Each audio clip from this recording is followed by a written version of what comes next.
holographic projections. So how would that be done?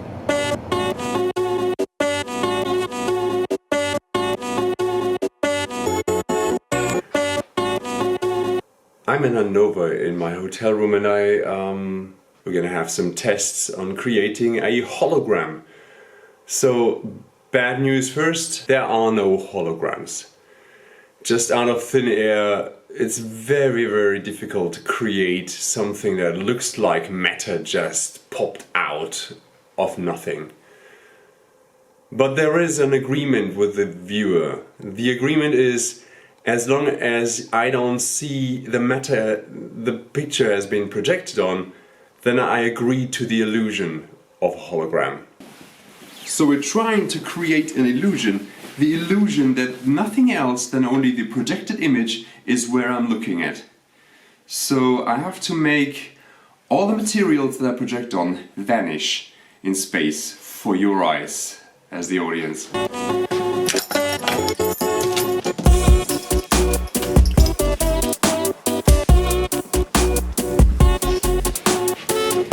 So usually you use some thin foil, some semi-transparent material. People have been trying with tulle, with voile, with several materials, and they all had one problem. To make the illusion perfect, the contrast between non-visible material where there's no light projected on and the projected in itself, the image has to be really high. So what you need is, you would want to go for a very reflective material that still can't be seen in dark. Still, it has to be a material that can appear on stage and be vanishing on stage in a theatrical manner.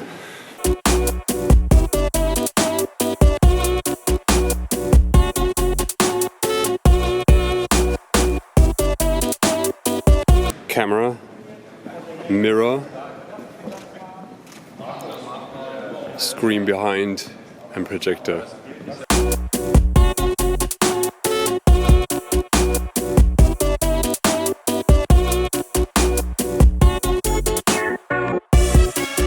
And that's the material that my friends at Gerriets gave me. They call it the hologauze. Looks like a fine tulle with an extra coating of reflective silver material. Looks like it has a lot more reflectivity than normal tulle.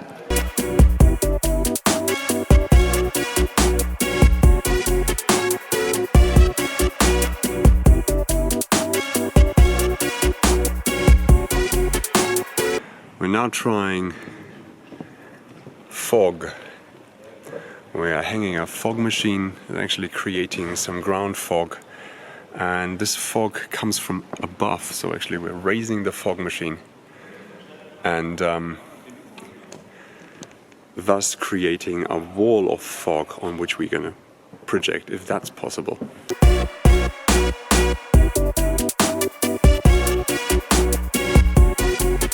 Back in the hotel, but a different city, Saarbrücken.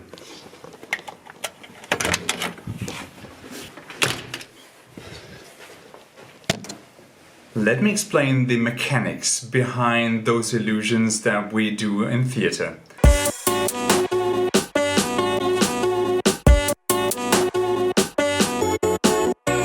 My most favorite material for those illusions is the old tulle. There is P-tulle like this, and there is fine tulle like this, and actually there is a third kind that's called the Gobelin, which is the same thing in square.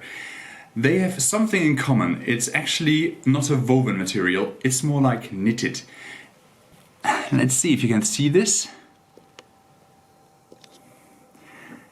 The material is actually mainly holes.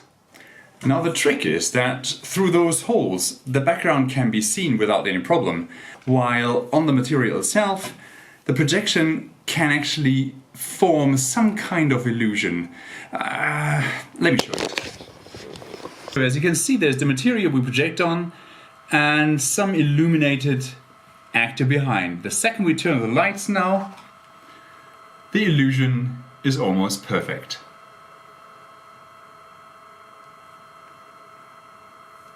Another illusion that you can easily recreate in your bathroom is the so-called Pepper's ghost. John Henry Pepper created the illusion in the 19th century, and it basically is a glass screen that is at an angle and thus reflects a illuminated or projected image.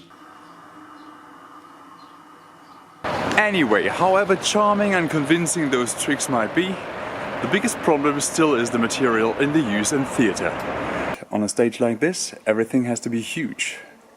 But huge glass panels or thin material with silver vaporized material on top of it, it just doesn't work. If people here are in a hurry, things have to be unbreakable. That being said, I'm absolutely psyched about the possibilities of those new materials for events and installations. But as for theatre, I guess we still have to stick with those old-fashioned materials, like the old tulle. Don't forget to subscribe if you like what I do, and see you soon.